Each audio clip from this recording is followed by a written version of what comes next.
Hello everyone, आज ये मेरी न्यू स्टोरी का फर्स्ट एपिसोड है। तो स्टोरी को खूब सारा प्यार दीजिएगा और चैनल को सब्सक्राइब कर लीजिएगा। तो चलिए कहानी को शुरू करते हैं। मुंबई शहर, जिसे सितारों का शहर कहा जाता है, यहाँ की चहल पहल देखते ही बनती है। इसी शहर के एक बड़े इलाके में एक आलीशान मेंशन था जो वाइट एंड ग्रे कलर में था। मेंशन के 5th फ्लोर पर एक बेहद खूबसूरत कमरे के बेड पर एक लड़का सो रहा था। उसकी अपर बॉडी पर कोई कपड़ा नहीं था। वो पेट के बल सो रहा था, जिसकी वजह से उसकी ब्रॉड मस्कुलर बैक दिखाई दे रही थी, जिससे अंदाजा लगाया जा सकता था कि वो जरूर बहुत हैंडसम और हॉट होगा। तभी उस शांत माहौल में अलार्म की आवाज आती है, जिससे वो शख्स अपनी आंखों को फड़फड़ाते हुए तुरंत उठकर बैठ जाता है और अपने फोन के अलार्म को ऑफ करता है। वो काफी हसीन था। उम्र करीब 28 के आसपास थी। चेहरे पर एक रौब था। जिम फ्रीक बॉडी, दिखने में दिलकश, गोरा रंग, शार्प फेशियल फीचर्स, नीली आंखें, परफेक्ट जॉ लाइन, हल्की दाढ़ी, पतले पिंकिश होठ, हल्के ब्राउन हेयर। वो सच में अट्रैक्टिव और स्मार्ट था। वो बेड से उठकर खड़ा हुआ तो उसकी मजबूत कदकाठी साफ देखी जा सकती थी। उसकी हाइट भी अच्छी खासी थी। वो शख्स जिससे इस वक्त ब्लैक जीन्स पहनी हुई थी, वो सीधा वहां से वॉशरूम की ओर चला जाता है। कुछ देर बाद वापस आता है तो उसने ब्लैक ट्रैक सूट पहना था और साथ ही महंगे स्पोर्ट शूज। वो साइड टेबल से अपने ईयरबड्स उठाता है और उसे लगाते हुए रूम से बाहर आ जाता है और लिफ्ट की मदद से नीचे जाकर घर से बाहर जॉगिंग के लिए निकल जाता है। तो आइए मिलते हैं इनसे। ये है एशिया के जाने माने business tycoon Avian Singh Rathore. इनकी कंपनी वर्ल्ड की टॉप 5 कंपनियों में शुमार है। हर कोई इनके काम से वाकिफ है।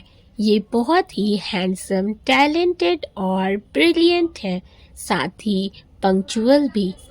टाइम की बर्बादी इन्हें बिल्कुल भी नहीं पसंद और अगर इनके नेचर की बात की जाए तो गुस्सा इनके नाक पर होता है। कम बोलना और ना के बराबर हंसना इनके नेचर में शुमार है। काफी डोमिनेटिंग ऑरा है इनका। रॉब इनके चेहरे से झलकता है और काफी इगोइस्टिक हैं ये। प्यार व्यार इन्हें फालतू की बातें लगती हैं। रिश्ते से ये हमेशा दूर ही रहते हैं। अगर फैमिली की बात की जाए तो इनके मॉम डैड और एक छोटा भाई है। 7 साल की उम्र से ही अव्यन हॉस्टल में रहा है, क्योंकि वो अपनी फैमिली के साथ नहीं रहना चाहता था, स्पेशली अपने डैड के साथ, क्योंकि वो उससे नफरत करता है। और ऐसा क्यों है, ये आपको आगे की कहानी में पता चलेगा। अव्यन कुछ देर बाद वापस आता है और तुरंत शावर लेकर ऑफिस के लिए रेडी हो जाता है। उसने ब्लैक अरमानी 3 पीस सूट पहना हुआ था, जिसमें वो बहुत हैंडसम और अट्रैक्टिव लग रहा था। उसके ब्लैक शर्ट के ऊपर लगी सिल्क की वाइन रेड टाई और सोने का टाई पिन उसके लुक में 4 चांद लगा रहा था।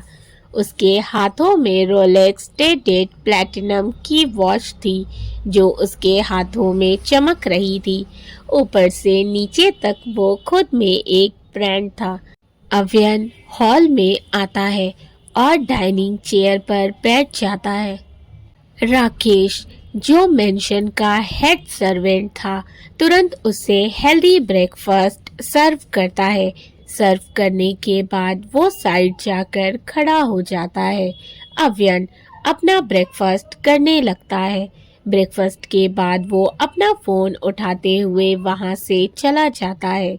कुछ देर बाद अव्यन की कार एक बड़ी बिल्डिंग के आगे आकर रुकती है, जिस पर बड़े बड़े वर्ड्स में राठौर ग्रुप ऑफ इंडस्ट्रीज लिखा हुआ था। अव्यन अपनी ब्लैक मर्सिडीज से बाहर आता है। वहां खड़े गार्ड्स उसे ग्रीट करते हैं। वो धीरे से गर्दन हिलाता है और एक रौबदार चाल के साथ अंदर चला जाता है।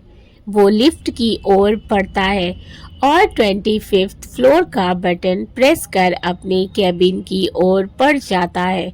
वहाँ जितने एम्प्लॉयज थे उसको देखते ही रिस्पेक्टफुली मॉर्निंग विश करते हैं। अव्यन धीरे से सिर हिलाकर आगे बढ़ जाता है। सारे एम्प्लॉयज अपने अपने कामों में लग जाते हैं, लेकिन उनकी निगाहें अव्यन की ओर उठे बिना रह भी नहीं पाती। स्पेशली फीमेल्स एम्प्लॉय, वो तो उसकी एक झलक पाने से ही खुश हो जाती है। अव्यन एक रौबदार चाल के साथ अपने केबिन में चला जाता है। इधर दूसरी तरफ दिल्ली शहर हॉस्टल की एक सफेद बिल्डिंग जो बड़ी और खूबसूरत थी, उसी हॉस्टल का एक हवादार कमरा जिसमें 2 बेड, 2 अलमारी, एक टेबल और 2 कुर्सियां थी। कमरे की दीवारों पर कई फोटो और पोस्टर्स लगे हुए थे जो 2 लड़कियों की गहरी और सच्ची दोस्ती को प्रेजेंट कर रहा था। कमरे में सामान हर जगह बिखरा पड़ा है। वहीं एक लड़की जो दिखने में बहुत ही हसीन थी, बड़ी बड़ी आंखें जिसमें एक गहरी चमक थी जो किसी को भी अपनी ओर खींच ले। उसके हल्के गुलाबी होठ, गाल पर पड़ते क्यूट डिंपल्स जो उसे अट्रैक्टिव बना रहे थे, और सादगी से भरी मुस्कान जो हर किसी का दिल जीत ले। उसके लंबे और घने बाल कमर तक आ रहे थे जो हवा में झूलते हुए जैसे किसी और ही दुनिया का हिस्सा लग रहे थे। उसकी स्किन सॉफ्ट और नर्म थी और हर बात में उसकी मासूमियत साफ दिखाई दे रही थी। जैसे वो खूबसूरत थी, उसी तरह उसका नाम भी खूबसूरत था, आरोही। वो शरारत भरे अंदाज में बोली, यार तारा, दिल्ली का ये हॉस्टल तो हमें छोड़ने को तैयार नहीं। देख, इतने सारे सामान को बैग में घुसाते घुसाते मेरी जान निकल गई। तारा, जिसने ब्लू कुर्ता वाइट प्लाजो पहना हुआ था, गोल चेहरा, काली आंखें, कंधे तक बाल, प्यारी सी मुस्कुराहट लिए हंसते हुए बोली, अरे तेरी जान निकले इससे पहले ये सैंडल उठा ले। बैग में नहीं आई तो तुझे पहनकर मुंबई जाना पड़ेगा। आरोही सैंडल उठाते हुए बोली, वाह, मतलब मैं मुंबई पहुंचते ही फैशन शो करने लगूं। तारा हंसते हुए बोली, हाँ और क्या, तेरी यही स्टाइल देखकर लोग कहेंगे, देखो मुंबई वाली लड़की वापस आ गई। आरोही हंसकर कहती है, वैसे अब असली मजा आएगा। अपने घर, अपनी गली, अपनी मुंबई की बारिश और हाँ, सड़क किनारे का वड़ा पाव। तारा खुश होते हुए बोली, सही बोला, और याद है चाट खाते वक्त तेरा वो थोड़ा तीखा थोड़ा मीठा वाला डायलॉग। मैं तो तुझे देखते ही समझ जाती थी कि तू क्या खाने वाली है। आरोही मुस्कुराते हुए, हाँ, और मैं तेरी तरह नहीं हूँ जो हर बार पाव भाजी में मक्खन का पहाड़ लगवाती है। ये बोल दोनों ठहाका लगाकर हंस पड़ती हैं। तारा बैग बंद करते हुए बोली, यार अब दिल्ली की इन गलियों को छोड़ते हुए थोड़ा अजीब लगेगा।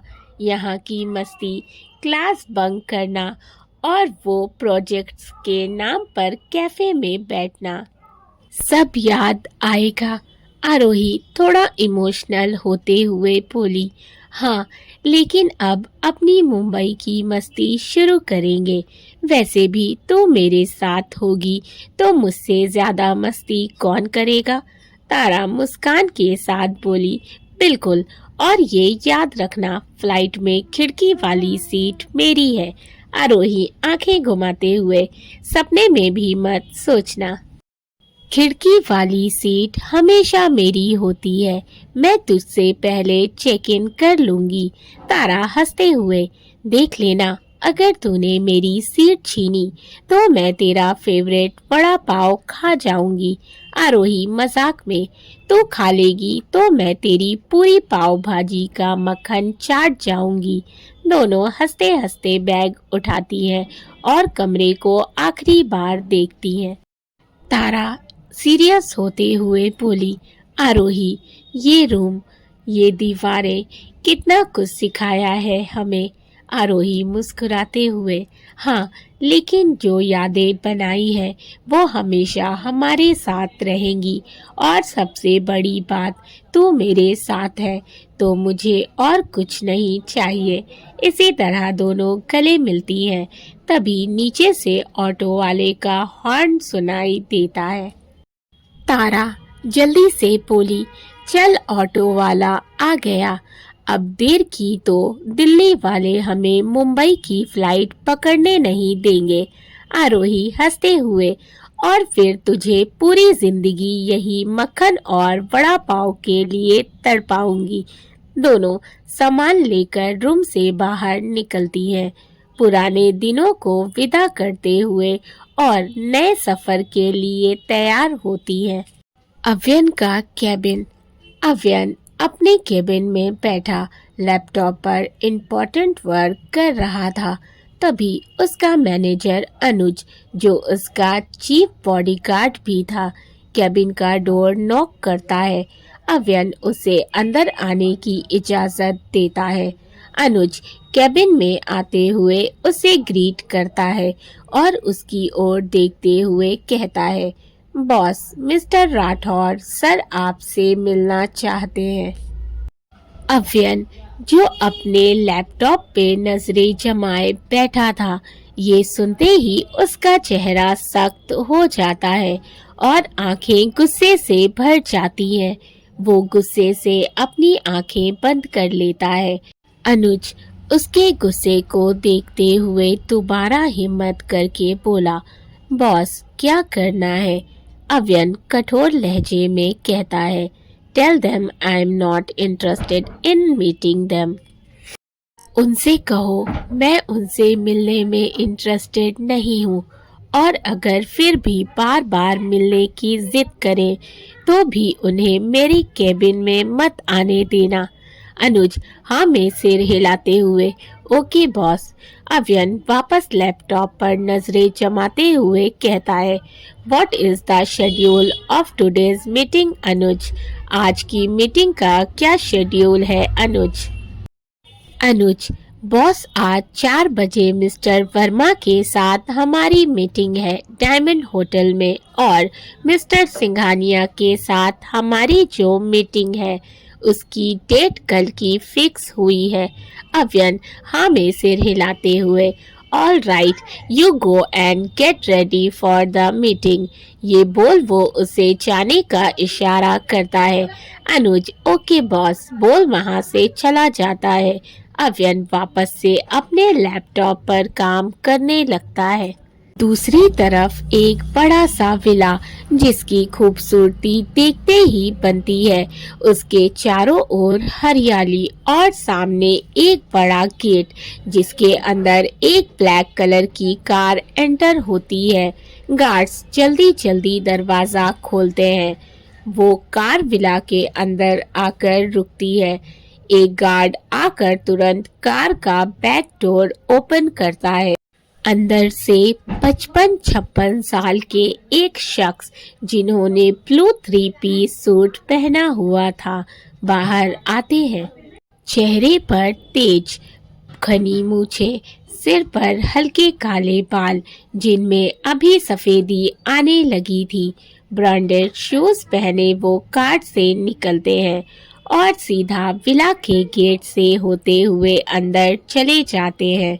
ड्राइवर उस कार को पार्किंग एरिया में ले जाकर पार्क कर देता है। वो शख्स जिसका नाम विक्रांत सिंह राठौड़ था, बिजनेस इंडस्ट्रीज का जाना माना नाम, जिनको अब उनका बेटा अवियन सिंह राठौड़ ने पीछे छोड़ दिया है। विक्रांत सिंह राठौर जो अपने आगे किसी को कुछ नहीं समझते, उनके लिए उनका बिजनेस पहले आता है, फिर आती है उनकी अपनी फैमिली। इसके अलावा उनके दिल में किसी के लिए कोई हमदर्दी नहीं है। वो काफी रूड और एरोगेंट है। उन्हें अपने बिजनेस से बहुत प्यार है और घमंड भी। वो काफी हाई प्रोफाइल है और स्टेटस देखकर ही लोगों से मिलते हैं। ये अपने बड़े बेटे अव्यन पर जान छिड़कते हैं, लेकिन अव्यन की इनसे नहीं बनती। उसके दिल में अपने डैड के लिए सिर्फ और सिर्फ गुस्सा भरा हुआ है।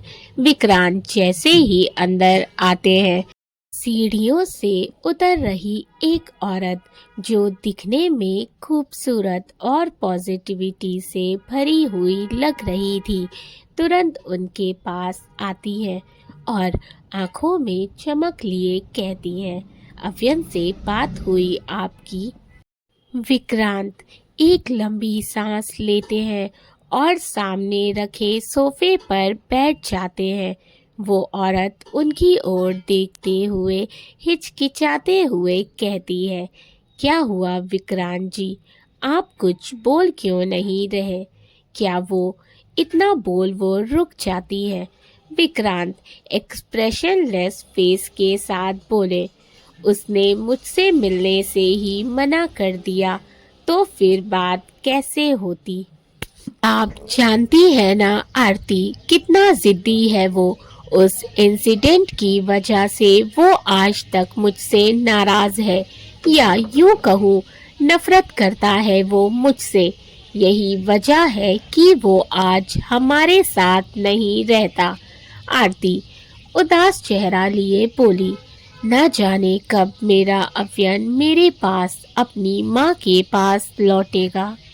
वहीं दूसरी ओर मुंबई शहर का एयरपोर्ट, आरोही और तारा दोनों दिल्ली से लंबा सफ़र तय करके मुंबई एयरपोर्ट पहुंच चुकी हैं और दोनों काफ़ी थक भी गई हैं। हल्की हलचल चारों तरफ, ट्रैवलर्स की मूवमेंट और खुशियों से भरी आरोही और तारा की बातें। आरोही थकान से अपना बैग ज़मीन पर रखते हुए, उफ, आखिरकार मुंबई पहुंच गए। ये एयरपोर्ट का फ्लोर भी किसी राजा की तख्त जैसा लग रहा है यार, मैं तो बस यहाँ लेट जाऊं। तारा हंसते हुए बोली, आरू, लोग देखेंगे तो सोचेंगे कि दिल्ली के हॉस्टल से तू भागकर आई है। आरोही मजाकिया लहजे में बोली, भगोड़ा ही समझ लो। 3 साल तक हॉस्टल का वो बेजायका खाना, वो सुबह सुबह क्लासेस और प्रोफेसर्स का वो टॉर्चर, और अब जाकर जान बची है। तारा हवा में हाथ फैलाते हुए, और अब आज़ादी की सांस लें, अपने अपने घर जाएंगे, मम्मी के हाथ का खाना खाएंगे और पूरे दिन सोएंगे। आरोही हंसते हुए बोली, सपनों की बातें कम कर, पहले ये सोच कि टैक्सी कहाँ से पकड़ेंगे। और सुन, ये भारी बैग कौन उठाएगा? मैं तो अपनी जान बचा रही हूँ।